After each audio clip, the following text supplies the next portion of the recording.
안녕하세요. 준원입니다.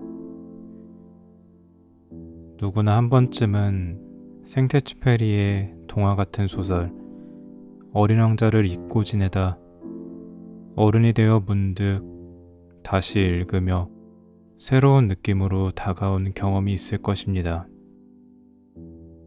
오늘 읽어드릴 나의 어린 왕자의 저자 정여울 작가님은 어린 왕자를 읽고 또 읽고 꼭꼭 씹어서 내 안에 웅크리고 있던 내면 아이를 끝내 만났다고 합니다.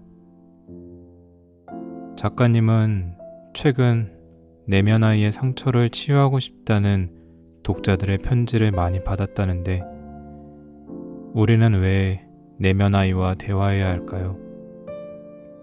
그 두려움을 넘어설 용기를 어떻게 하면 가질 수 있을까요? 작가님은 어린 왕자를 통해 내면 아이를 만나고 심지어 조이라는 이름까지 지어주었습니다. 조이는 이에 화답하듯 쑥 커버린 성인 자아에게 루나라는 이름을 지어주었죠. 그리고 이 둘은 과거와 현재의 끊임없는 대화를 이어나가는데 정여울 작가님은 내면 아이와 대화하는 의미에 대해 다음과 같이 말합니다. 내면 아이와 만난다는 것은 최고의 멘토이자 베프를 늘 가슴속에 지니고 다니는 기쁨입니다. 어리다는 이유로, 세상 물정 모른다는 이유로 우리의 이야기를 진지하게 들어주지 않는 어른들이 많았죠.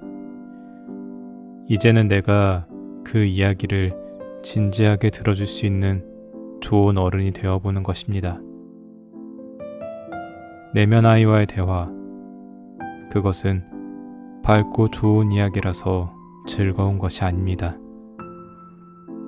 오랫동안 내가 숨기고 억압해왔던 부분이 마침내 보이기 시작했기에 느끼는 발견의 기쁨이지요. 나의 어린 왕자는 300여 개의 언어와 방언으로 번역되어 전 세계인의 사랑을 한 몸에 받는 생테쥐페리의 작품 어린 왕자를 통해 작가님이 만난 내면 아이 조이와 성인 자아 루나의 부담없고 진솔한 대화이자 향연이며 끊임없는 성장 스토리입니다. 이 책은 정여울 작가님이 만난 나의 어린 왕자이며 여러분만의 나의 어린 왕자를 만나 치유와 극복의 에너지를 발견하길 바라는 친절한 안내서가 될 것입니다. 제 채널에서 초창기에 읽어드렸던 어린 왕자를 이렇게 접하니 또 새롭게 다가오네요. 이런 게 어린 왕자가 주는 마성의 매력이라고나 할까요? 이 시간 저의 어린 왕자 그리고 여러분의 어린 왕자를 만나러 함께 가보시죠. 그럼 책 읽어드릴게요. 오늘도 편안한 밤 되세요.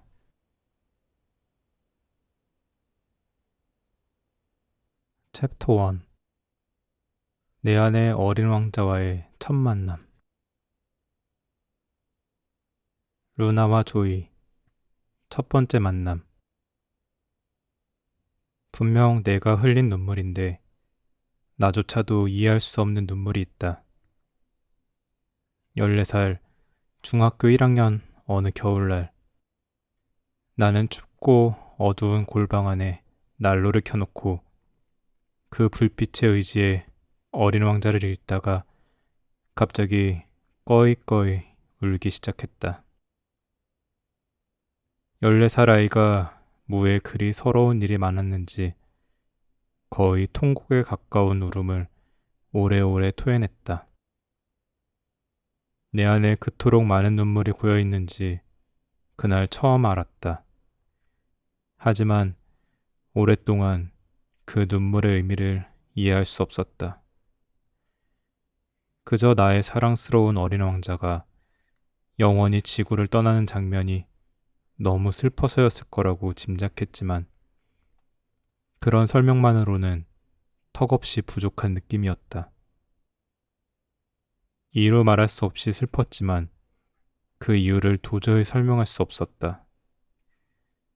오랜 시간 내 안에 알 수 없는 눈물은 뚜렷이 해명되지 못한 채 내 안에 미스터리로 남아 있었다. 어른이 되어 심리학을 공부하면서 내면 아이라는 개념을 알게 되었다. 내면 아이는 내게 충격적인 개념이었다. 내 안에 영원히 어른이 되기 싫어하는 또 하나의 아이가 있다는 것.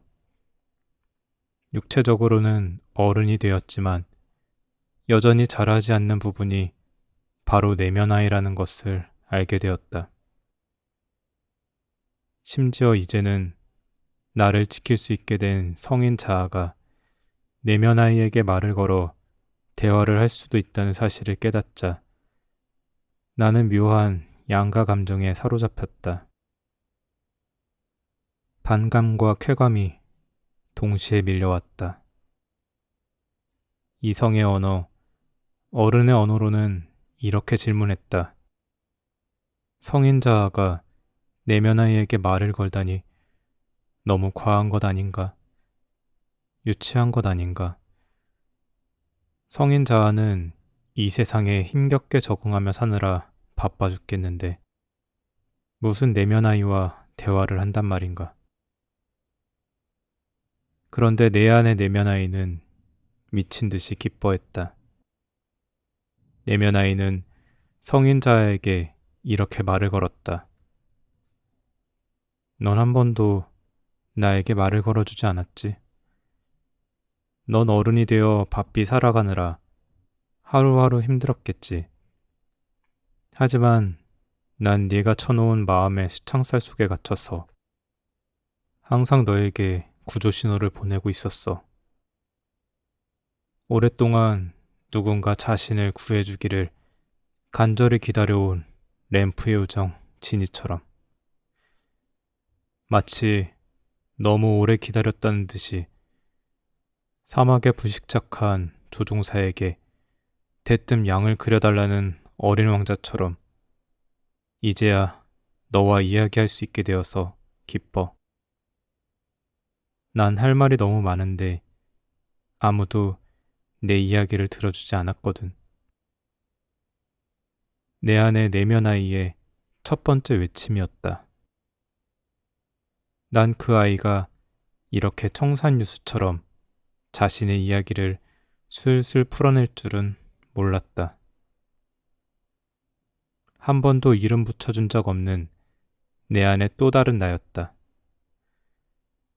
아주 무뚝뚝하고 지극히 현실적인 내 안의 성인 자아는 처음으로 얼떨결에 인사를 했다. 그래, 너구나. 네가 거기 있었구나. 난 네가 아직도 거기 있는지 몰랐어.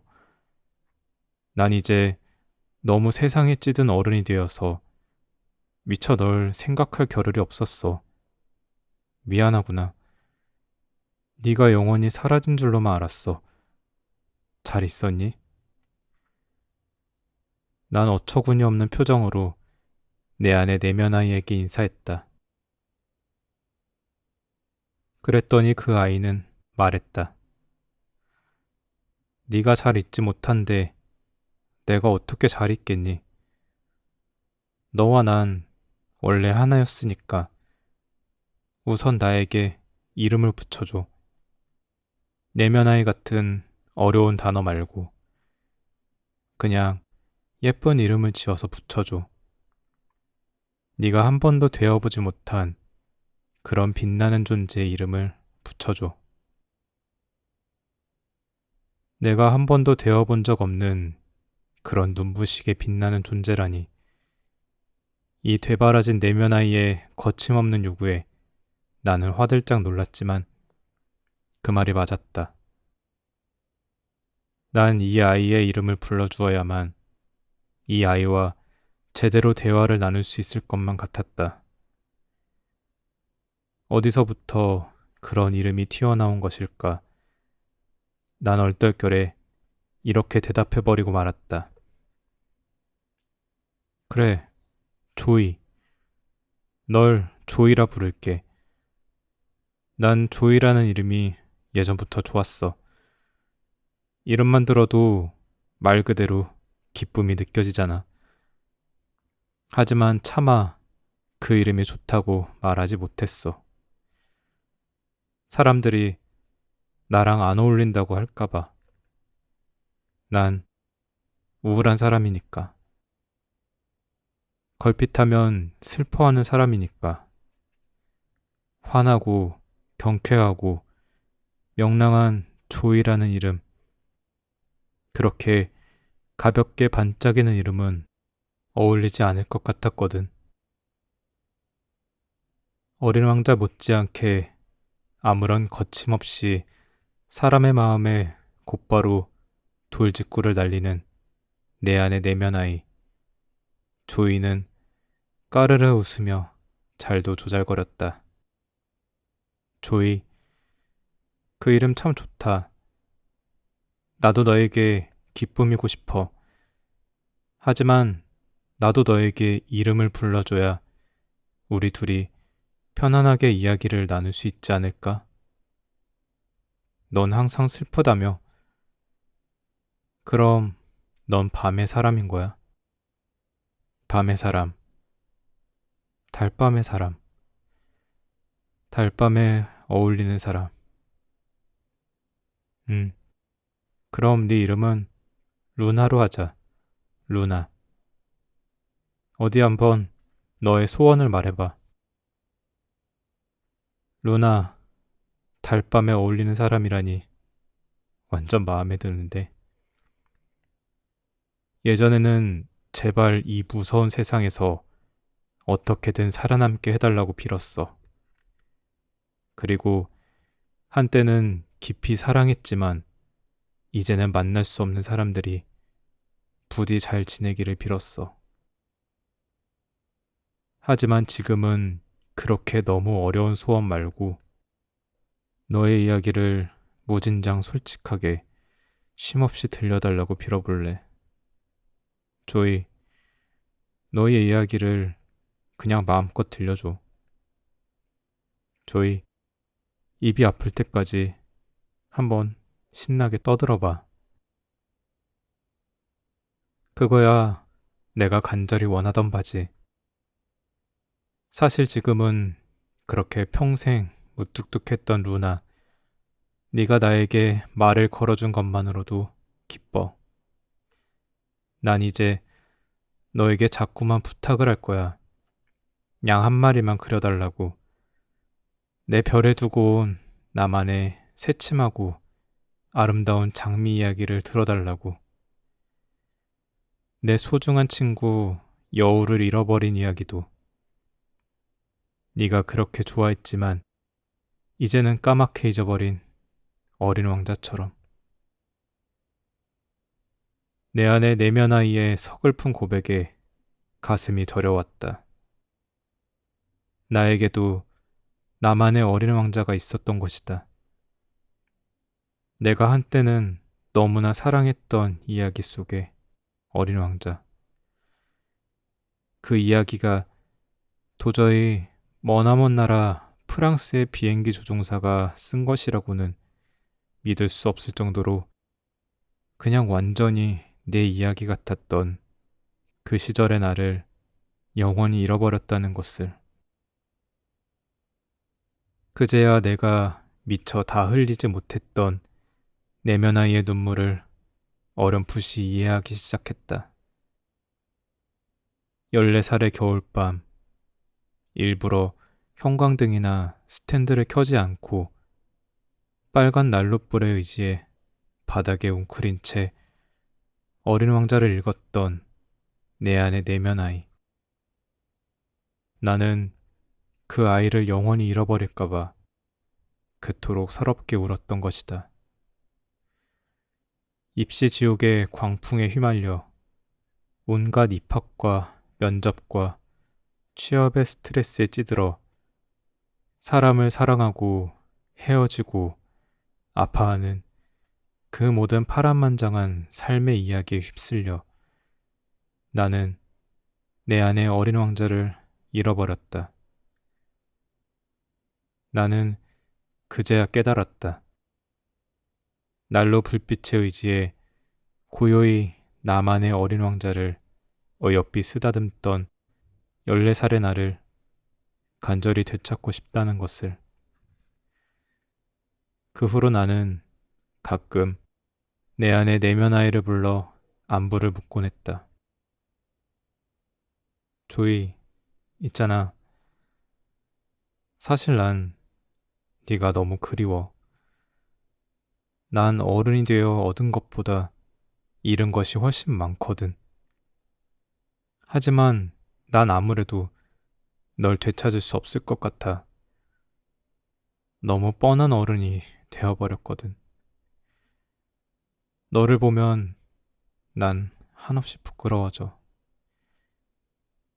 이제 지금의 내 모습엔 그 시절 어린 왕자 같은 순수함이 전혀 없어.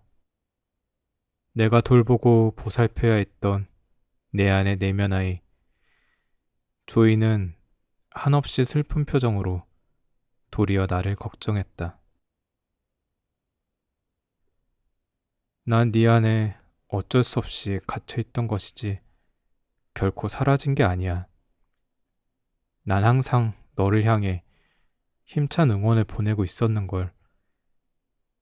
네가 아무리 대단한 일을 해내도 어른들만 할 수 있는 멋진 일들을 해내도 네 안의 어린아이는 죽지 않아. 어린 왕자가 지구를 떠났지만 사하라 사막의 어느 모래 언덕 위에서 반짝이는 별로 여전히 살아있는 것처럼. 그 순간 나는 내면 아이가 뭔가 모자란, 덜 자란, 가르침이 필요한 아이가 아니라는 것을 깨달았다. 내면 아이는 내가 언젠가는 되찾아야 할 내 안의 소중한 잠재력이며 어린 왕자처럼 해맑고 여리면서도 당차고 사랑스러운 내 안의 가장 환한 빛이었다. 이제야 그 이해할 수 없던 눈물의 의미를 조금씩 이해하기 시작한 것 같았다. 나는 그때 막 어른이 되려 기지개를 펴고 있었다. 내 몸은 더 이상 어린이의 몸이 아니었고 빨리 어른이 되고 싶었다. 사춘기 같은 거추장스러운 통과 의례 따위는 재빨리 건너뛰고 싶었다. 어느 날은 못 견디게 어른이 되고 싶었고 어느 날은 결코 어른 같은 건 되고 싶지 않기도 했다. 어른이 되면 더 이상 내 안의 어린 왕자를 이해하지 못할까봐 두려웠다. 어른이 되면 내 안의 어린 왕자, 내 안에 그토록 아름다운 내면 아이와 끝내 작별할까봐 미치도록 두려웠던 것이다.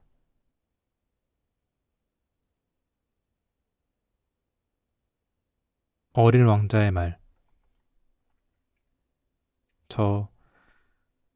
나 양 한 마리만 그려줘. 응? 양 한 마리만 그려주라니까. 나는 그 순간 벼락이라도 맞은 것처럼 벌떡 일어났다. 눈을 비비며 주위를 잘 살펴보았다. 이제 보니 아주 신기하게 생긴 조그만 아이가 나를 진지한 눈빛으로 바라보고 있는 것이었다. 물론 그는 내가 그린 이 그림보다도 훨씬 더 매력적인 소년이다. 하지만 이건 내 잘못이 아니다. 6살 때 이미 어른들의 잔소리 때문에 화가의 꿈을 포기한 후 나는 뱃속이 보이거나 보이지 않거나 하는 보아뱀을 혼자 그린 것 빼고는 제대로 그림을 배워본 적이 없기 때문이다. 난데없이 갑작스럽게 나타난 그 아이를 나는 깜짝 놀란 눈빛으로 쳐다보았다. 여러분은 내가 지금 사람이 사는 곳에서 수천 킬로미터 떨어진 외딴 곳에 홀로 고립되어 있다는 것을 꼭 기억해 주기 바란다. 그런데 이 아이는 길을 잃은 것 같지도 않고 피곤하거나 배고프거나 목마르거나 무서워서 죽겠다는 얼굴도 아니었다. 사람이 사는 곳에서 수천 킬로미터 떨어진 사막 한가운데서 길을 잃은 아이 같은 기색은 전혀 찾을 수 없었다. 잠시 후 간신히 정신을 차린 나는 그에게 말을 걸었다. 여기서 너는 뭘 하는 거니? 그러자 그는 매우 중요한 일이나 되는 것처럼 아주 나직한 목소리로 아까와 같은 부탁을 되풀이하는 것이었다. 부탁할게. 나 양 한 마리만 그려줘. 너무나 갑자기 엄청난 일을 당하게 되면 함부로 거절할 생각조차 할 수 없다. 사람이 사는 곳에서 수천 킬로미터 떨어진 곳에서 죽음의 위협에 처한 나는 정말 엉뚱한 아이라는 생각을 하면서도 결국 어쩔 수 없이 주머니에서 종이와 만년필을 꺼냈다. 그러나 내가 배운 것은 고작 지리, 역사, 산수, 문법 따위 뿐이라는 생각이 들어서 난 그림을 잘 못 그린다고 말했다. 그러자 그가 또 속삭였다. 괜찮아. 양 한 마리만 그려주면 돼. 나는 양을 한 번도 그려본 적이 없었기에 내가 그릴 수 있는 두 가지 그림 중 하나를 그려주었다. 뱃속이 보이지 않는 보아뱀 말이다. 그런데 이 아이는 놀랍게도 이렇게 말했다. 아니. 보아뱀 뱃속에 코끼리는 싫어. 보아뱀은 너무 위험해. 그리고 코끼리는 너무 부담스러워. 내가 사는 곳은 정말 작은 곳이야. 난 양을 갖고 싶다니까.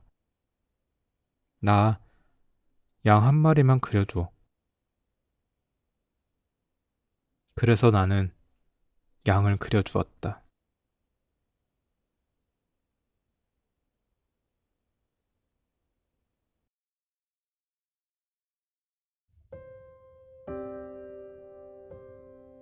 챕터 1. 내 안의 어린 왕자와의 첫 만남. 루나와 조이 첫 번째 만남. 분명 내가 흘린 눈물인데 나조차도 이해할 수 없는 눈물이 있다.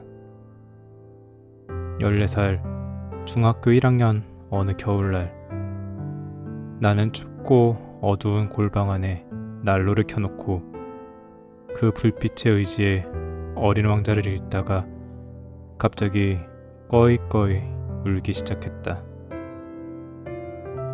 14살 아이가 무에 그리 서러운 일이 많았는지 거의 통곡에 가까운 울음을 오래오래 토해냈다. 내 안에 그토록 많은 눈물이 고여있는지 그날 처음 알았다. 하지만 오랫동안 그 눈물의 의미를 이해할 수 없었다. 그저 나의 사랑스러운 어린 왕자가 영원히 지구를 떠나는 장면이 너무 슬퍼서였을 거라고 짐작했지만 그런 설명만으로는 턱없이 부족한 느낌이었다. 이루 말할 수 없이 슬펐지만 그 이유를 도저히 설명할 수 없었다. 오랜 시간 내 안에 알 수 없는 눈물은 뚜렷이 해명되지 못한 채 내 안에 미스터리로 남아 있었다. 어른이 되어 심리학을 공부하면서 내면 아이라는 개념을 알게 되었다. 내면 아이는 내게 충격적인 개념이었다. 내 안에 영원히 어른이 되기 싫어하는 또 하나의 아이가 있다는 것. 육체적으로는 어른이 되었지만 여전히 자라지 않는 부분이 바로 내면 아이라는 것을 알게 되었다. 심지어 이제는 나를 지킬 수 있게 된 성인 자아가 내면 아이에게 말을 걸어 대화를 할 수도 있다는 사실을 깨닫자 나는 묘한 양가 감정에 사로잡혔다. 반감과 쾌감이 동시에 밀려왔다. 이성의 언어, 어른의 언어로는 이렇게 질문했다. 성인 자아가 내면 아이에게 말을 걸다니 너무 과한 것 아닌가? 유치한 것 아닌가? 성인 자아는 이 세상에 힘겹게 적응하며 사느라 바빠 죽겠는데 무슨 내면 아이와 대화를 한단 말인가? 그런데 내 안의 내면 아이는 미친 듯이 기뻐했다. 내면 아이는 성인 자아에게 이렇게 말을 걸었다. 넌 한 번도 나에게 말을 걸어주지 않았지. 넌 어른이 되어 바삐 살아가느라 하루하루 힘들었겠지. 하지만 난 네가 쳐놓은 마음의 수창살 속에 갇혀서 항상 너에게 구조 신호를 보내고 있었어. 오랫동안 누군가 자신을 구해주기를 간절히 기다려온 램프의 요정 지니처럼 마치 너무 오래 기다렸다는 듯이 사막에 불식착한 조종사에게 대뜸 양을 그려달라는 어린 왕자처럼 이제야 너와 이야기할 수 있게 되어서 기뻐. 난 할 말이 너무 많은데 아무도 내 이야기를 들어주지 않았거든. 내 안의 내면 아이의 첫 번째 외침이었다. 난 그 아이가 이렇게 청산유수처럼 자신의 이야기를 술술 풀어낼 줄은 몰랐다. 한 번도 이름 붙여준 적 없는 내 안의 또 다른 나였다. 아주 무뚝뚝하고 지극히 현실적인 내 안의 성인 자아는 처음으로 얼떨결에 인사를 했다. 그래, 너구나. 네가 거기 있었구나. 난 네가 아직도 거기 있는지 몰랐어. 난 이제 너무 세상에 찌든 어른이 되어서 미처 널 생각할 겨를이 없었어. 미안하구나. 네가 영원히 사라진 줄로만 알았어. 잘 있었니? 난 어처구니 없는 표정으로 내 안의 내면 아이에게 인사했다. 그랬더니 그 아이는 말했다. 네가 잘 있지 못한데 내가 어떻게 잘 있겠니? 너와 난 원래 하나였으니까 우선 나에게 이름을 붙여줘. 내면 아이 같은 어려운 단어 말고 그냥 예쁜 이름을 지어서 붙여줘.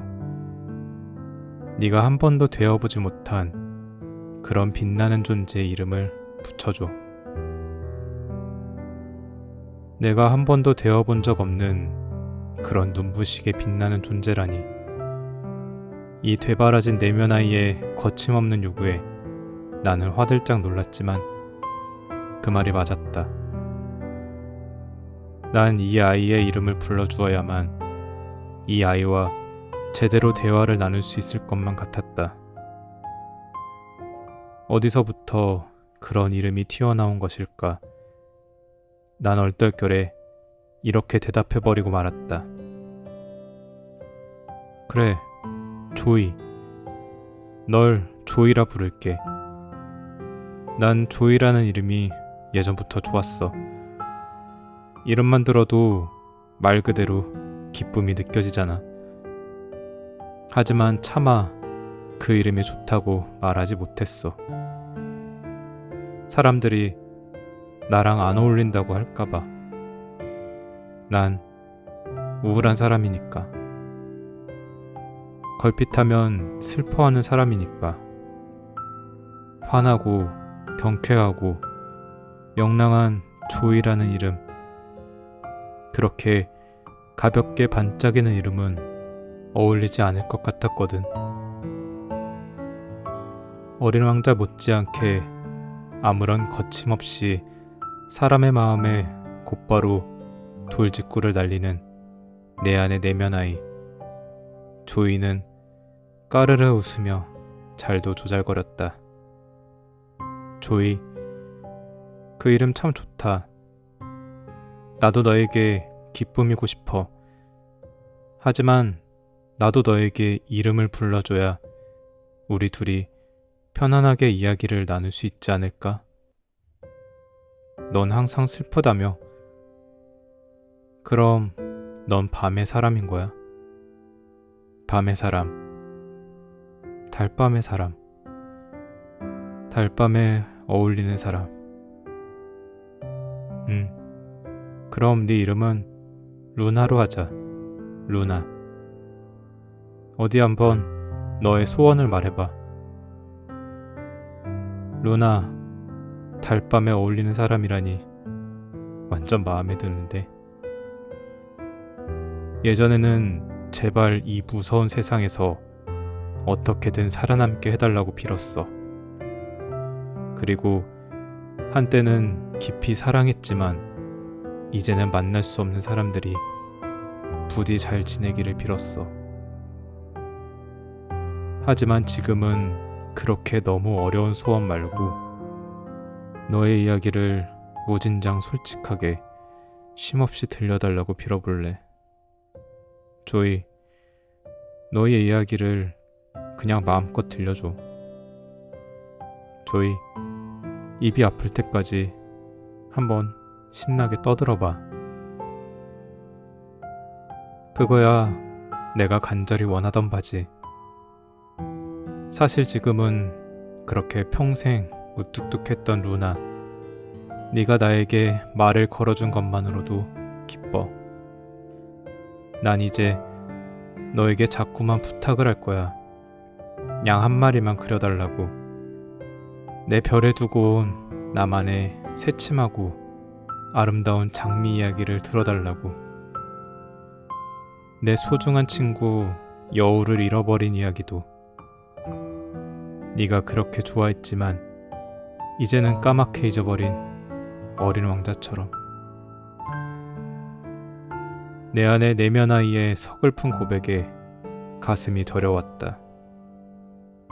나에게도 나만의 어린 왕자가 있었던 것이다. 내가 한때는 너무나 사랑했던 이야기 속의 어린 왕자. 그 이야기가 도저히 머나먼 나라 프랑스의 비행기 조종사가 쓴 것이라고는 믿을 수 없을 정도로 그냥 완전히 내 이야기 같았던 그 시절의 나를 영원히 잃어버렸다는 것을.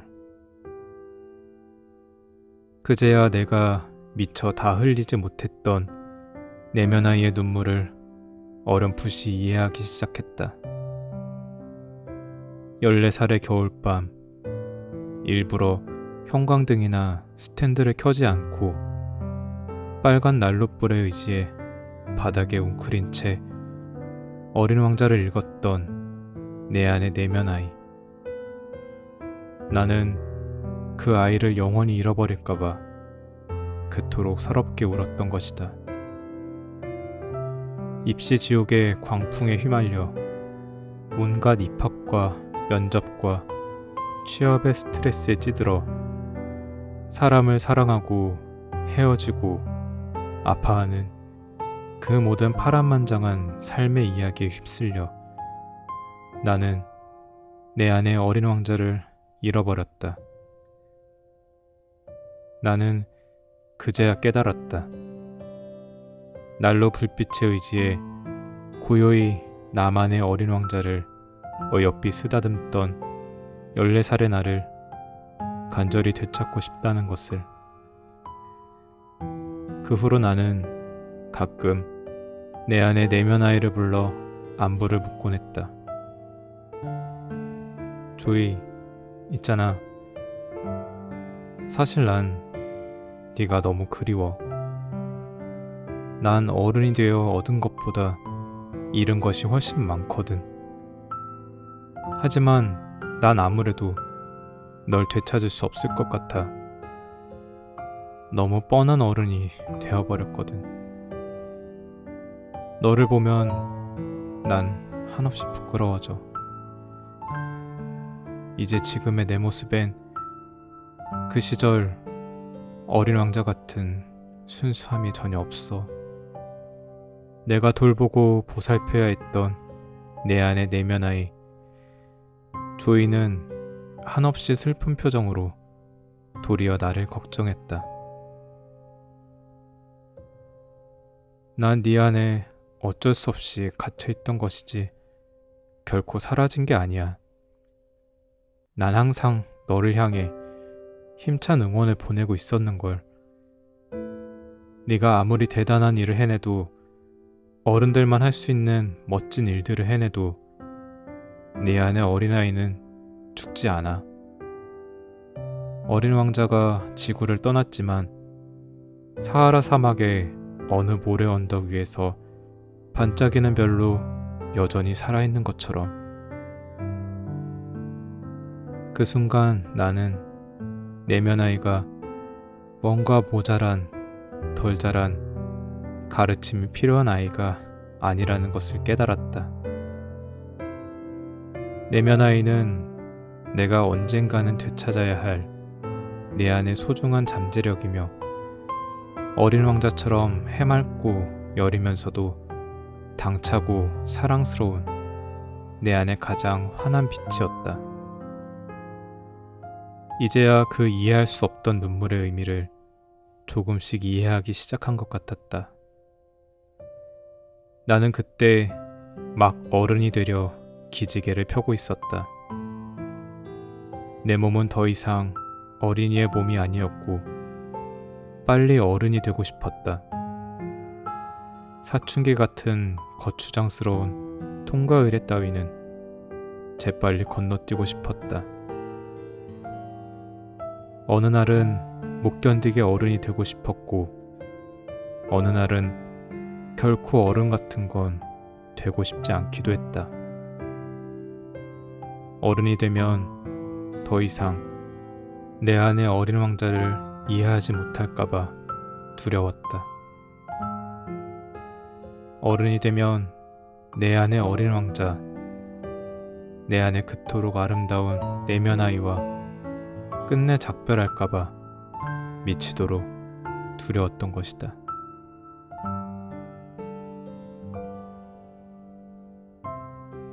어린 왕자의 말. 나 양 한 마리만 그려줘. 응? 양 한 마리만 그려주라니까. 나는 그 순간 벼락이라도 맞은 것처럼 벌떡 일어났다. 눈을 비비며 주위를 잘 살펴보았다. 이제 보니 아주 신기하게 생긴 조그만 아이가 나를 진지한 눈빛으로 바라보고 있는 것이었다. 물론 그는 내가 그린 이 그림보다도 훨씬 더 매력적인 소년이다. 하지만 이건 내 잘못이 아니다. 6살 때 이미 어른들의 잔소리 때문에 화가의 꿈을 포기한 후 나는 뱃속이 보이거나 보이지 않거나 하는 보아뱀을 혼자 그린 것 빼고는 제대로 그림을 배워본 적이 없기 때문이다. 난데없이 갑작스럽게 나타난 그 아이를 나는 깜짝 놀란 눈빛으로 쳐다보았다. 여러분은 내가 지금 사람이 사는 곳에서 수천 킬로미터 떨어진 외딴 곳에 홀로 고립되어 있다는 것을 꼭 기억해 주기 바란다. 그런데 이 아이는 길을 잃은 것 같지도 않고 피곤하거나 배고프거나 목마르거나 무서워서 죽겠다는 얼굴도 아니었다. 사람이 사는 곳에서 수천 킬로미터 떨어진 사막 한가운데서 길을 잃은 아이 같은 기색은 전혀 찾을 수 없었다. 잠시 후 간신히 정신을 차린 나는 그에게 말을 걸었다. 여기서 너는 뭘 하는 거니? 그러자 그는 매우 중요한 일이나 되는 것처럼 아주 나직한 목소리로 아까와 같은 부탁을 되풀이하는 것이었다. 부탁할게. 나 양 한 마리만 그려줘. 너무나 갑자기 엄청난 일을 당하게 되면 함부로 거절할 생각조차 할 수 없다. 사람이 사는 곳에서 수천 킬로미터 떨어진 곳에서 죽음의 위협에 처한 나는 정말 엉뚱한 아이라는 생각을 하면서도 결국 어쩔 수 없이 주머니에서 종이와 만년필을 꺼냈다. 그러나 내가 배운 것은 고작 지리, 역사, 산수, 문법 따위 뿐이라는 생각이 들어서 난 그림을 잘 못 그린다고 말했다. 그러자 그가 또 속삭였다. 괜찮아. 양 한 마리만 그려주면 돼. 나는 양을 한 번도 그려본 적이 없었기에 내가 그릴 수 있는 두 가지 그림 중 하나를 그려주었다. 뱃속이 보이지 않는 보아뱀 말이다. 그런데 이 아이는 놀랍게도 이렇게 말했다. 아니. 보아뱀 뱃속에 코끼리는 싫어. 보아뱀은 너무 위험해. 그리고 코끼리는 너무 부담스러워. 내가 사는 곳은 정말 작은 곳이야. 난 양을 갖고 싶다니까. 나 양 한 마리만 그려줘. 그래서 나는 양을 그려주었다.